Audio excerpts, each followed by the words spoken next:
All right, everyone. Welcome once again to the Faces of Business. I am your host, Damon Pistolka, and I am so excited today because with me, I have none other than Dr. Alyssa Rodrigues, the State Director of the Manufacturing Extension Partnership in Alaska.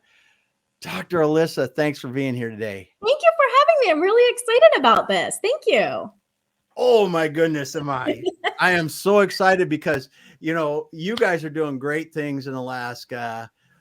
Kurt Anderson and I were able to go up there earlier this year and work with some manufacturers up there. And I thought, man, we have to have you on the Faces of Business and talk about what's happening in Alaska manufacturing, the state of Alaskan manufacturing, and just get your perspective on it.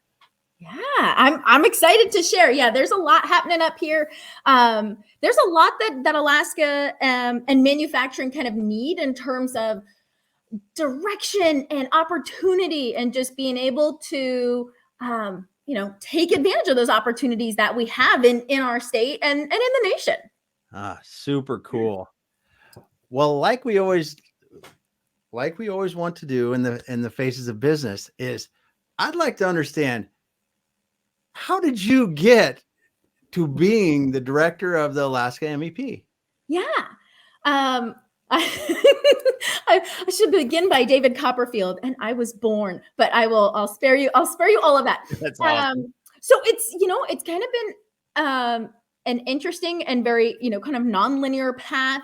I actually started in forestry and forest management, and just really loved economics. Went from economics in natural resources to, had family in Alaska, wanted to move up here, found a position in labor economics, and actually spent over a decade in labor economics. Mm-hmm. And through working with people and I gave a ton of presentations. It was one of my favorite things to do, was to just have undivided opportunity to talk about data with people.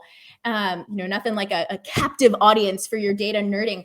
But with talking to folks, really saw how much people wanted help with their economy. It was great to be able to share the information with them. But from that lens, you really have to just be objective. And this is the data, this is what it is, and stop there. And I really wanted to be able to go that next step with them. And so, my spouse encouraged me to go ahead and, take a leap, take a risk, and try to see what could I do in economic development, and could that be a field where I could provide some value and help people? Because at the end of the day, that's what I wanted to do, was to be able to help people, through economics and through purposeful and intentional economic development. So I went and worked for the state in economic development, and through that kind of learned about the MEP, and at some point actually reached out to some of the other MEP directors to say, hey, what is this thing? Like, what is the point of it? What should it do? From an economic development perspective, how can I engage? And then an opportunity arose fairly shortly thereafter that the MEP in Alaska was kind of finding a new home, and the university had applied for it. And when I found out about that, I was pretty intrigued. And I had run the Made in Alaska program at the state. I had overseen that. And so in the state of Alaska, oh man, I should have had something with the logo on it handy. But there we have a little mother bear and cub logo. And that means that a product was made at least 51% in the state. And so that's how you know, if you're in Alaska, that you're buying kind of the genuine Alaska made product. We also have, it's called Silver Hand. And so that little logo is an oval with a silver hand in it. And that means that it is a native made piece of art, or, something of that nature. And so, yeah, I'd had that exposure to manufactured products, and I really got to start digging into what did we make here? We don't, it's a very small percent of our economy that's actually in manufacturing. And even when you count seafood processing, it's still pretty small. And so I hadn't had the opportunity before that to really dig in to understand, what do we make here? Who are the people who make things? And so that was really fascinating and exciting for me. And again, spouse encouraged me to, take a leap and try my hand at this program. And I did a lot of research to try and understand, what had happened with manufacturing in the past. why would it be different, seeing that it was with the university now? And did I think that I could have a positive impact on manufacturing in Alaska through this program? And at the end of the day, we said, yeah, I think I can. And so that's why I came over. And I started the same day the program started, on July 1st, 2019. And really went about trying to figure out, how can we help grow manufacturing in Alaska? And have been working hard at answering that question ever since. Yeah. That's cool. And I was looking at, your history and going through that. Your data background has to be really, really interesting, because you saw this beforehand. You saw the overall economy of the state of Alaska. You saw how much all the different pieces of it were. You saw how manufacturing fit into the overall. And then your forestry background, I mean, that's massive in the Alaska. But what was when you started to look at Alaskan manufacturing, what was the first thing you went, wow, I didn't realize that at all? That's a cool question. I really think it was the diversity. Just looking at the diversity of products that were made here really just kind of blew me away. And it's one of those, I forget the phenomenon, red car phenomenon or something, where you buy a red car, now all you see. It was the same thing. And Talisa was like, you got to stop this, because everywhere we would go, I'm like, hey, look, it's made here. Hey, look, it's made here. And so, yeah, as soon as I started looking into it, just the diversity, and I had written an article about it when I was in labor economics. I wrote the article on other manufacturing, everything that's non-seafood. So you would have thought that I would have understood through writing that article just how diverse the product lines were. But when you look at something through those North American industrial classification codes, it's very different than, just going to a shelf or sifting through permit data that says this is the product that I make. Everything that's a beverage is going to be classified under that NAICS code. But once you start digging into it, you're like, oh, okay. So we've got coffee, we've got tea, we've got vodka, we've got beer, we've got kombucha, we've got mead. All of a sudden you're like, wow, it's not just beverages. You really kind of open the door to all this diversity. And the same was true when you looked into clothing, and when you started looking into non-mineral, what is it? Non-mineral mining products or something. Yeah. And so fascinating as you dig into it to see the diversity that's within even one, NAICS code or SOC code or those sorts of things. So that was one of the most interesting things about kind of being able to dig more into the data. And then you start to meet the people who make it all. And that just makes it so much more fascinating, because now it's not just, wow, that's a really cool product. It's, dang, that's a cool product with a cool person, with a cool story as to how they got here, why they care about it, why it matters to them. And it's like a fractal. Every time you dig into it, you go deeper and deeper and deeper. Yeah, that is so cool. I want to just take a moment here. Jay stopped by, drop a comment. Hello, Jay. Thanks for being here today. I want to let anyone, if you're listening, drop a question in, drop a comment, let us know where you're listening from, because today we're talking to Dr. Alyssa Rodrigues from the Alaska State Manufacturing Extension Partnership. So excited, because this is just, it's so much fun to learn more about the Alaska manufacturing landscape and what you guys are doing to help manufacturers there. So you guys do a lot of training for manufacturers. So before we got on, you talked about a couple of them. Can you just explain some of the kinds of things that you're helping the manufacturers learn more about that in the past, and maybe what you got coming up?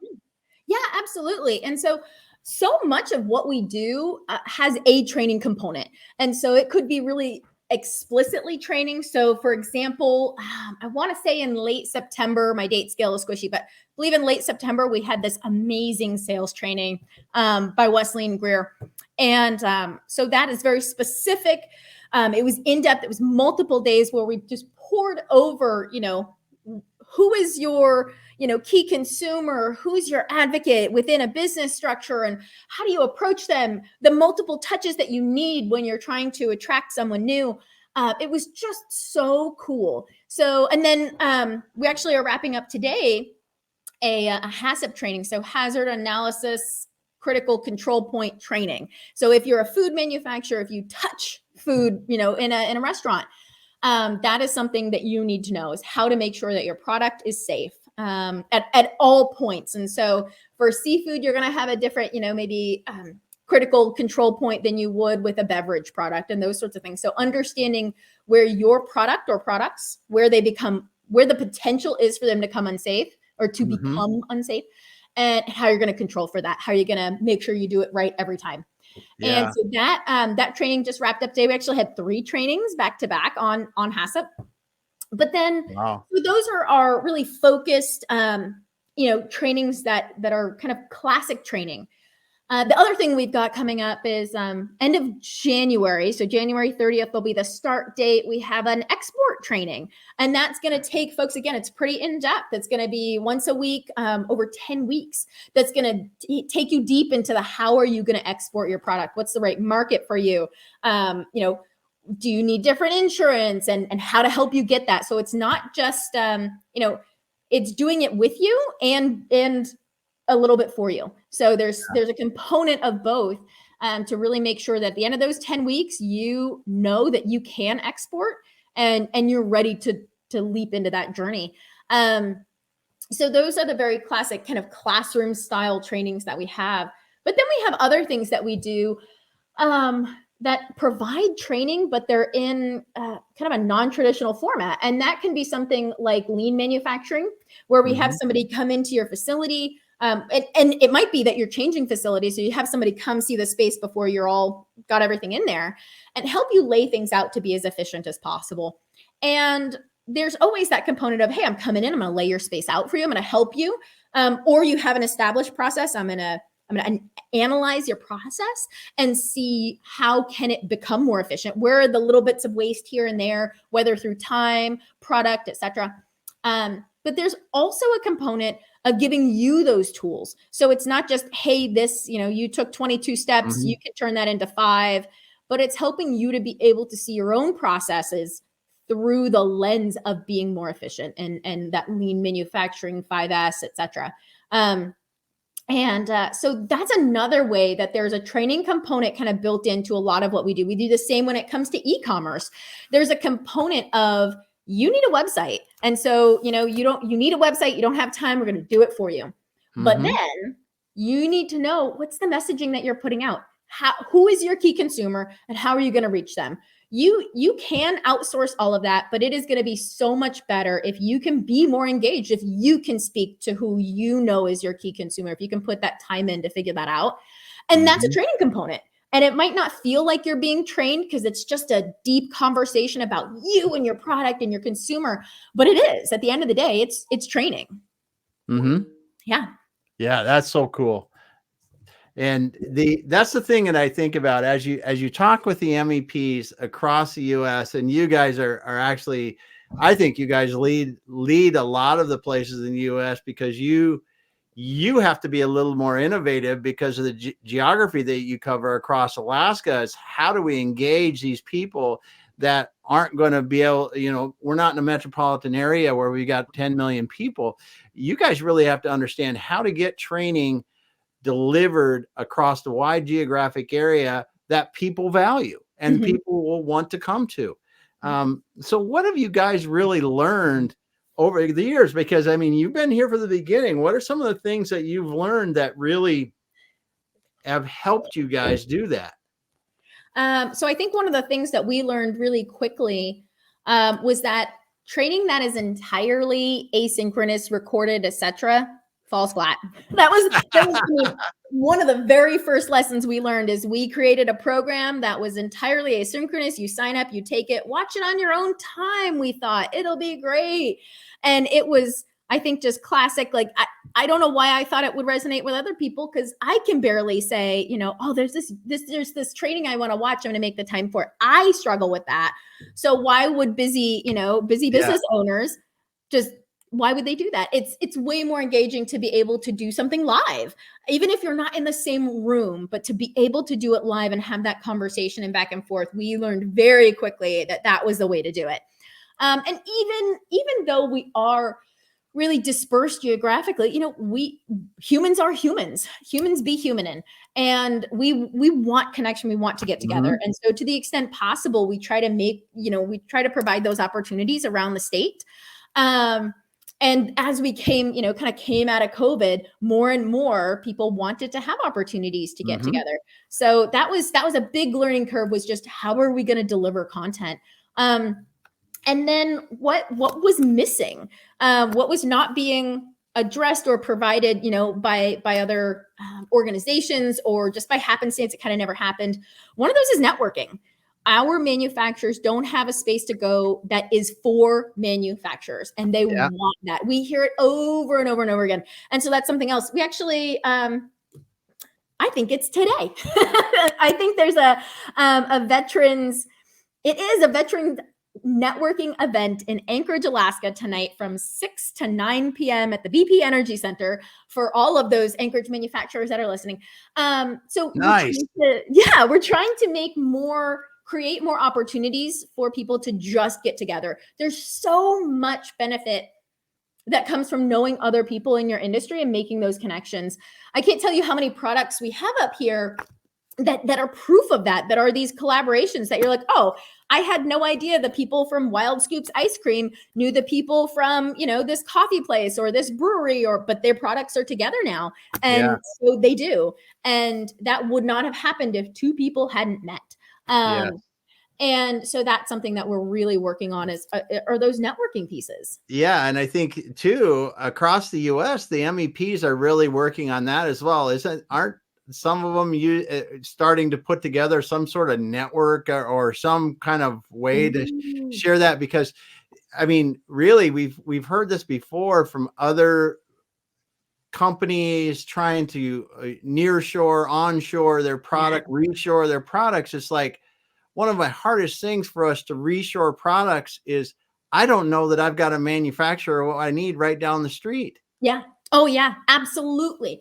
And that is, we have great examples of other states that are really doing a bang up job of getting people together. And usually it comes down to having a few folks who are in the business community who are really passionate about it as well. And so you've got these passionate people in the MEP, passionate people in the community, and they come together and they're really able to kind of co-create something that benefits the whole ecosystem. So yeah, it's absolutely something that folks are trying to do more and more of across the nation. Yeah. Yeah. And you have some great people out in the communities there. And it really, you can see when you're there, how they're engaged with the community, with the economic development people, with the manufacturers, and really leading that charge for the Alaska MEP. What are some of the things that you really get excited about as you see your people meeting more and more manufacturers in Alaska?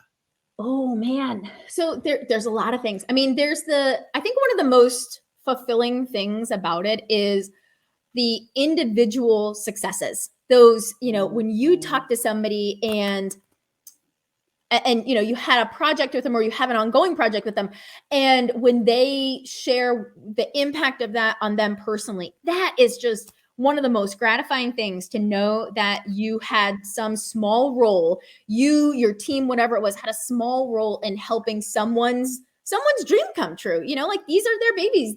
They're passionate about tea. They're passionate about their product. And that's one of the most awesome things to see is when you've helped somebody succeed. We've got someone, and I believe she's working with Kurt, and she might be working with you as well. But Ashley Latagard from Tilt-A-Curl, that's one of the coolest stories, and just came from a chance meeting, and then learned that she had this cool product that she was kind of playing around with. And from that initial conversation, she's had, I think, 7 iterations. She's gotten engineering help, design help. We're doing a prototyping run. She's got a website built and getting ready. I mean, she is going to be manufacturing a product that will be purchased around the world, that's new, that's innovative.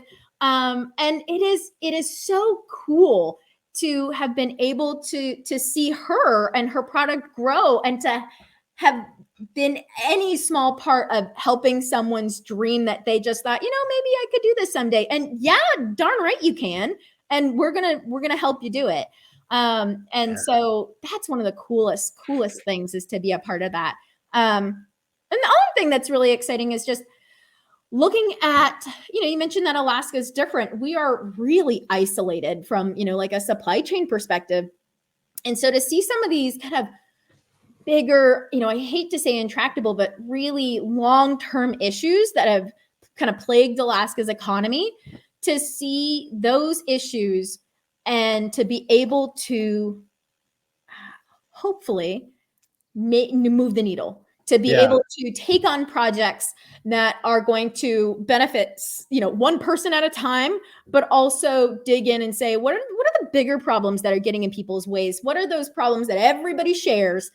And how might the MEP play some sort of role in moving the needle towards making that problem better for everyone, not just one at a time. Mm-hmm. Those are really cool opportunities too. That is. Now, obviously communication's gotten easier, but do you think that technology is really helping with some of that supply chain, with the remoteness, to be able to get the products a little easier, even if the time doesn't change? What do you see? Is that helping? I would say, with my, albeit limited experience, I would say the short answer has to be yes. I mean, Alaska is still such a young state. Our infrastructure, we have very little, road and, infrastructure and things like that. And so when you think about the opportunities that technology affords us, from software, to be able to pull a bunch of, logistics companies together, or a bunch of, trucking companies together, and then use software to maximize who's going where and how can we connect. That's awesome. On the other side, you've got remote communities, say, only accessible by air. Winter is going to be awful to try and access them, and somebody needs medicine, like very basic human needs. And now, rather than try and risk a really dangerous flight, on a plane, on a helicopter, et cetera, to try and get someone in, you can do something like that potentially on a drone. And so I think you'd have a hard time saying no, that technology hasn't had a positive impact. There's still so much further to go, because that drone to get, medicine into somebody is going to be just terribly expensive. So it's not a solution for those perpetual problems that we have. But there are definitely opportunities that I think technology is affording us to help people have a better quality of life, to get products moved around the state better. And that's one of the things that I think that we're, I don't want to say banking on, but that we are really taking a hard look at, is how are things different now? Especially when we think about the supply chain, how are they different now than they used to be? And what role does technology play? Is there a role, for AI to play in something like that, in mapping out, the most effective routes or anything of that nature? What opportunities do we have to make use of all the tools at our disposal? And not just us at the MEP, but everybody that we work with. Yeah. So what are some of the things that are happening in manufacturing? I mean, you guys just finished up the national convention here not so long ago.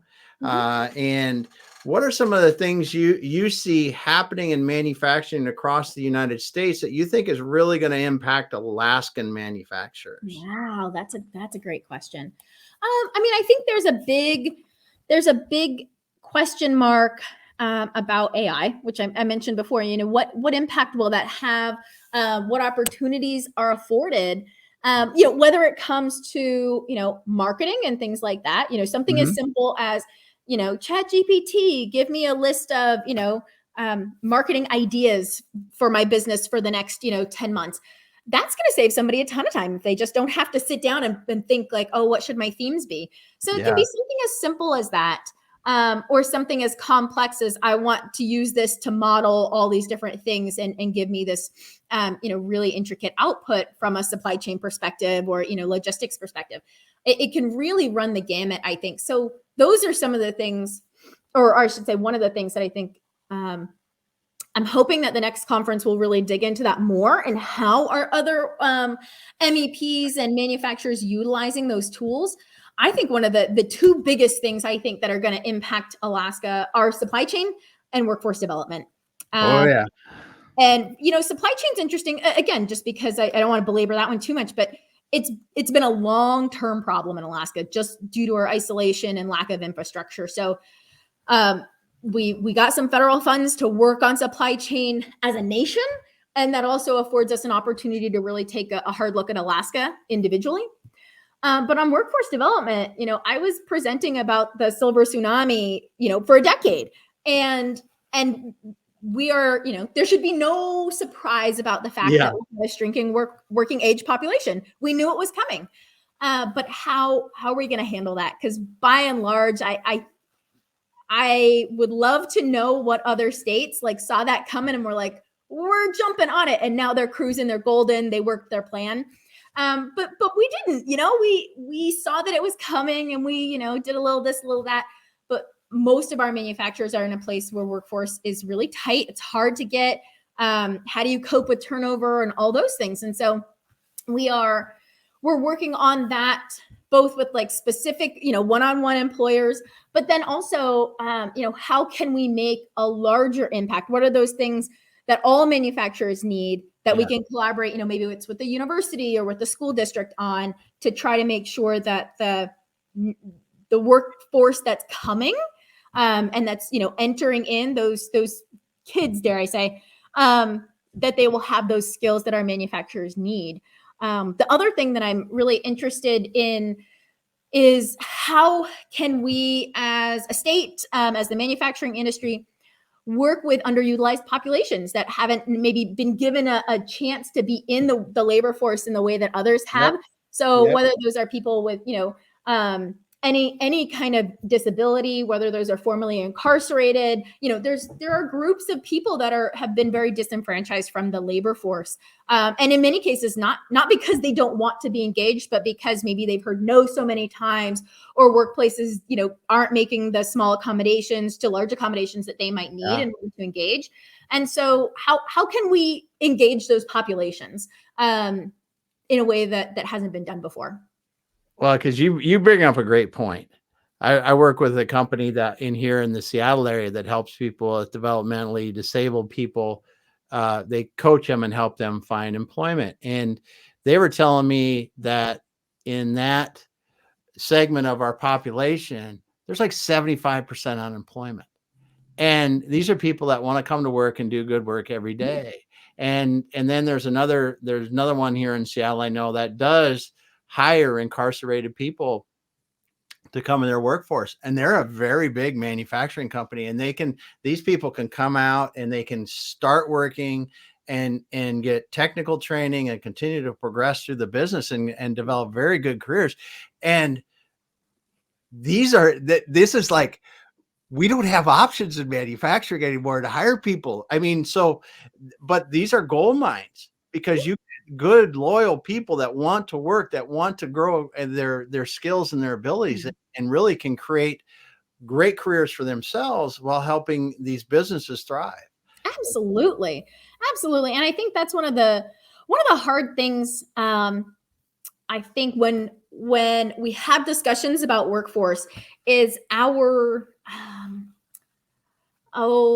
anecdotal evidence. Everybody's had somebody that they've worked with that's just really been challenging, haven't come to work regularly, it's just kind of pulling teeth. And so I think, just tend to label this generation doesn't want to work and those sorts of things. And one of the most hilarious quotes that I found was, gosh, I think it was, now I'm gonna get it wrong. It was either Plato or Socrates, I forget, who had a fantastic quote about how this generation is lazy and doesn't want to work, and they have things so easy. And when I would give presentations, I'd pop up the quote. Everyone would agree that that's this generation, and then I would show that it was actually Socrates. We've always felt that the coming generation has it easy and they're lazy and they don't want to work.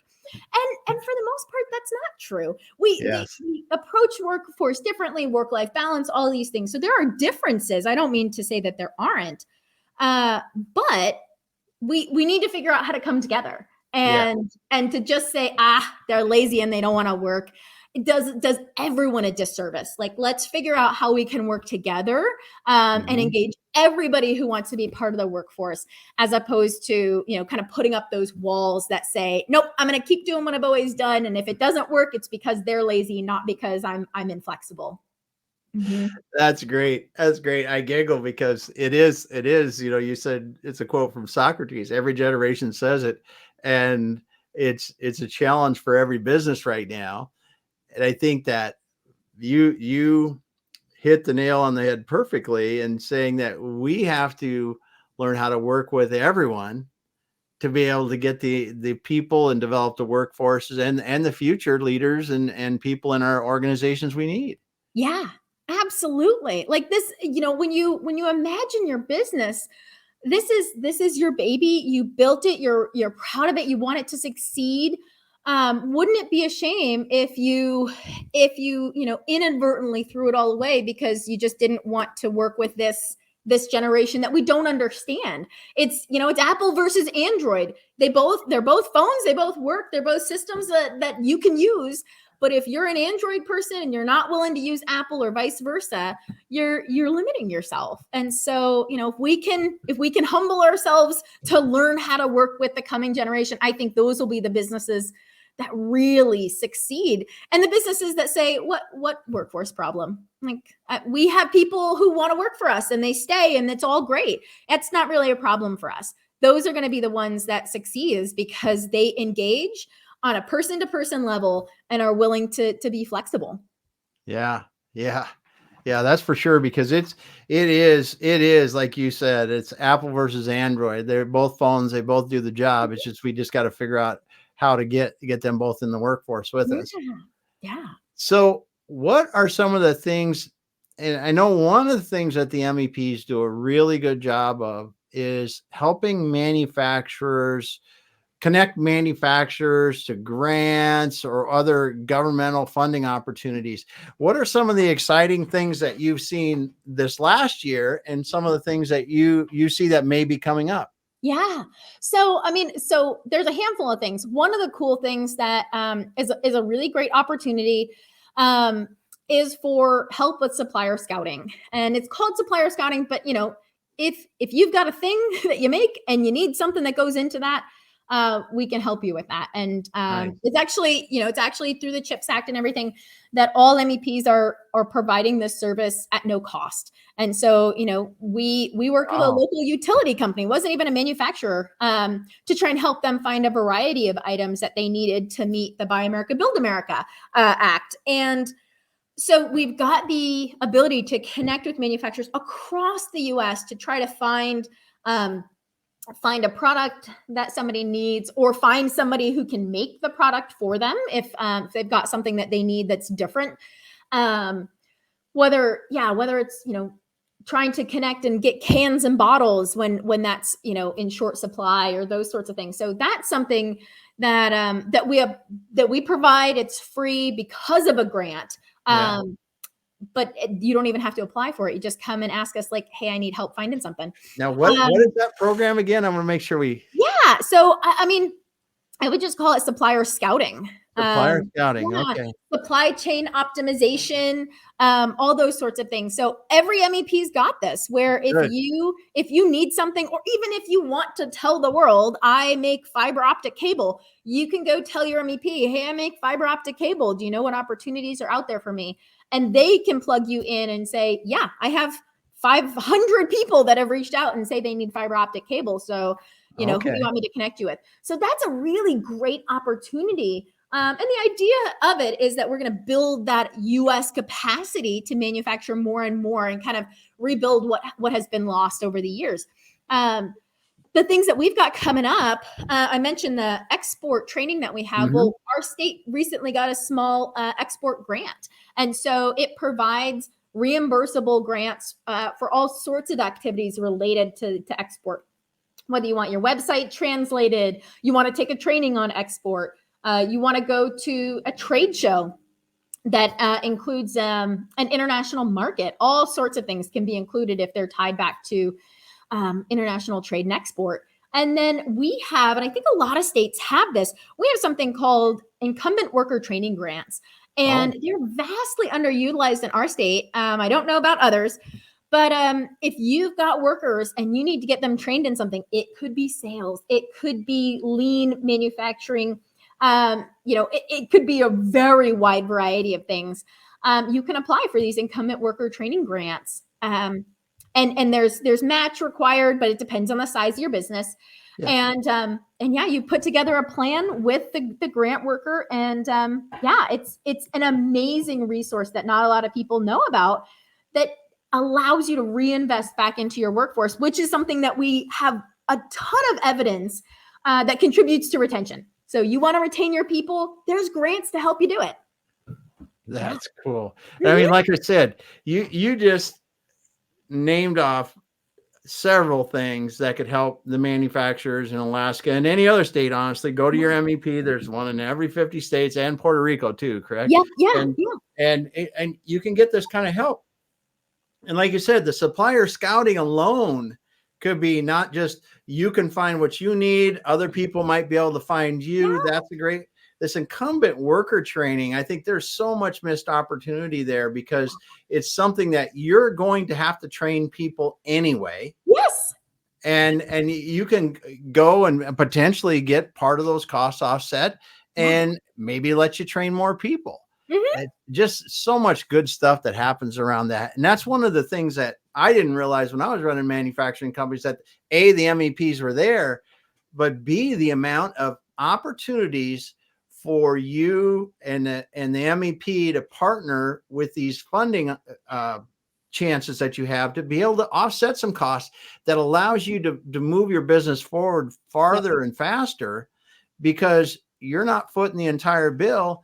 And we get the benefit on the backside as people have jobs, more tax, all kinds of things that helps in our communities, in our country.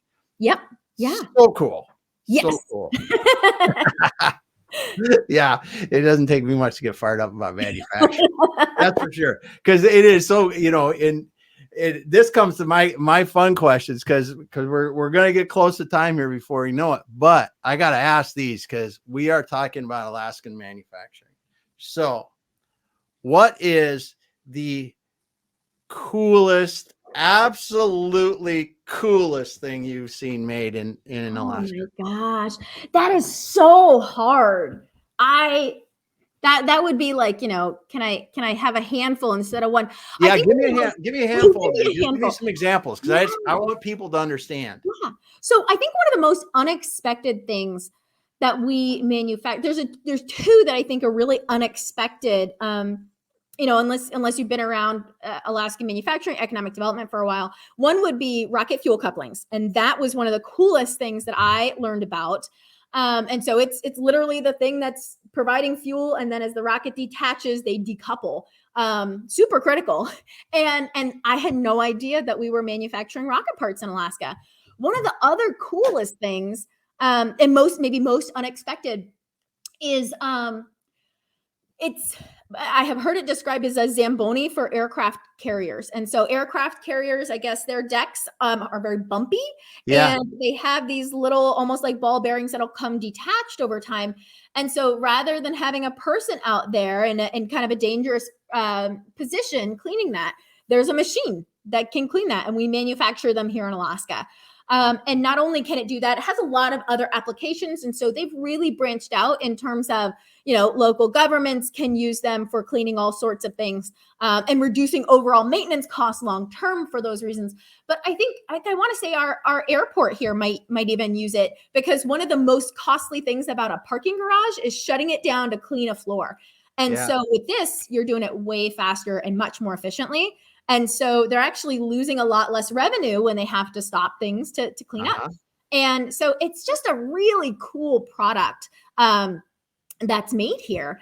And then, some of my other favorite things, and it's more, I want to say it's probably more the manufacturer than it is the actual product. But, we've got folks who are, I think you met them, Damon, who are making freeze-dried dog treats.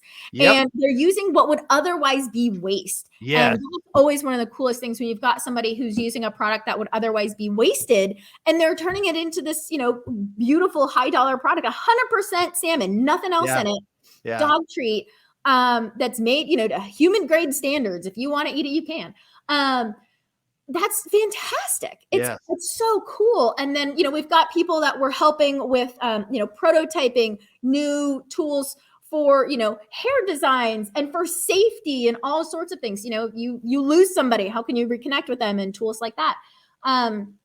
We've got other folks that are making tea. That was a super cool project. We have a manufacturer in Soldotna, Alaska, where you went. Yeah. And she was looking at getting a piece of equipment. And I think she said the equipment was going to be like $90,000. And we worked with her. We brought somebody in to help find the machine that would meet all her criteria. And they were able to find it for around $30,000, shipped, delivered, everything. So, by having this product, she saved almost $60,000, which is just amazing. And now she showed it to us online. I think it was nice. With Sammy last week. These beautiful pyramid tea bags that are just so like beautiful and high end. The tea's delicious, and the whole friggin' thing's compostable. Just throw it in your compost. And wow. So just so cool. And then we've got other folks who are doing more with salmon. We've got other freeze-dried dog treats. We do a lot of dog stuff. We like our dogs. So yes. We've got other folks that are doing, different types of Alaskan, using the skin of the salmon to make dog treats. Super cool clothing that gets shipped around the world, like to Antarctica. Somebody's going on an expedition. They're bringing Alaska-made clothing. Just so much. And then the other things that are part of like Alaskan native culture that are made here, different clothing items, earrings, all sorts of cool stuff. We've got somebody else who uses entirely recycled plastic. His dream is to use plastic that's recovered from the ocean. And he makes boards out of them, essentially, like 2x4s and those sorts of things. And right now they're making picnic tables out of it. But anything make a 2x4, like you use a 2x4 and you could use this. And that's equally just amazing that we've got someone in Alaska that's doing that, that's taking our plastic and making something useful out of it. Yeah. It's amazing. And in the innovative products, using the materials that are there. I mean, it's just so cool to see some of the things that people are making. And then, when Kurt and I were there, when we visited the machine shop, I should have remembered the name, but I don't. Latest technology. Yeah. Yep. Latest technology you'll see anywhere in the world, right there. Yep. And explaining how this thing is going to run virtually lights out, as much as it needs to run, and just matching those two things together with the ingenuity and the innovation of the people in Alaska, and then the technology is so cool. Yeah. So cool. Yeah. So it's fascinating. What